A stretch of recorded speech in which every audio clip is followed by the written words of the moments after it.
Rezeki manusia pada dasarnya sudah Allah berikan sesuai kebutuhannya dan sudah ditetapkan Allah.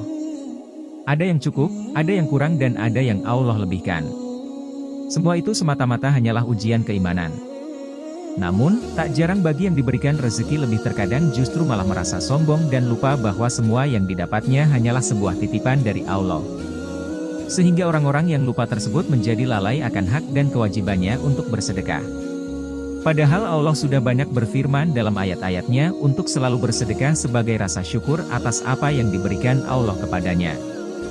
Akan tetapi ada yang harus diketahui meskipun banyak orang yang sudah bersedekah tetapi tidak mendapatkan pahala dari sedekah itu karena kesalahan dan ketidaktahuan tentang fadilah dari bersedekah. 1. Mencari pujian dari orang lain. Hal ini mungkin masih banyak ditemukan pada masyarakat kita yakni bersedekah tetapi dengan niat pamrih kepada orang lain. Misalnya, agar mendapat pujian, agar terlihat baik dan lain sebagainya.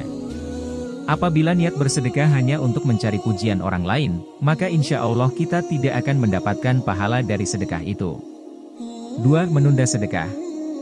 Nikmat sehat dan kelapangan rezeki merupakan salah satu nikmat yang seringkali kita lalaikan. Dari nikmat sehat inilah, kita bisa mencari rezeki yang sudah disediakan oleh Allah. Dan apabila sudah mendapatkan rezeki, terkadang kita menunda atau bahkan lalai untuk berbuat baik, salah satunya adalah untuk bersedekah. Karena dari rezeki yang kita dapat, ada hak dari orang-orang mampu yang harus kita berikan.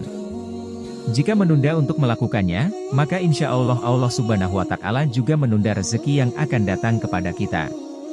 3. Tidak sedekah dari orang terdekat terlebih dahulu. Dalam Quran Surah Al-Baqarah ayat 215, Allah Subhanahu wa Ta'ala sudah berfirman, mereka bertanya tentang apa yang mereka nafkahkan.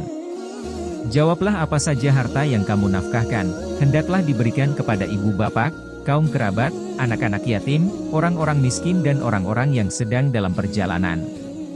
Dan apa saja kebaikan yang kamu buat maka sesungguhnya Allah Maha mengetahuinya. Maka ayat tersebut menjelaskan bahwa tidak perlu jauh-jauh dan bingung mencari siapa yang berhak untuk kita berikan sedekah karena sedekah yang paling utama adalah kepada orang-orang terdekat daripada orang-orang yang jauh lokasi dan kekerabatannya. 4. Perhitungan dalam sedekah.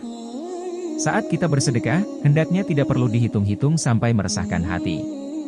Misalnya kemampuan kita bersedekah adalah Rp10.000 maka sedekahlah sebanyak itu dan tidak perlu dipaksakan jumlahnya apabila belum mampu. Maka dari itu, jika kita kikir atau pelit, maka Allah pun akan kikir kepada kita. 5. Mengungkit sedekah. Salah satu kebiasaan buruk orang yang bersedekah adalah mengungkit kembali kebaikan bersedekahnya. Orang tersebut merasa berjasa atas pemberian yang dilakukannya kepada orang lain. Dan jika suatu hari terjadi konflik dengan orang yang pernah diberikan sedekah, maka pemberi sedekah akan mulai mengungkit-ungkit kebaikannya. Seolah-olah jika tidak karena bantuannya, maka orang yang diberikan sedekah tersebut tidak bisa apa-apa. Padahal sikap mengungkit-ungkit sedekah merupakan sikap yang dibenci Allah Subhanahu wa Ta'ala. Itulah 5 ciri ahli sedekah yang dilempar ke dalam neraka.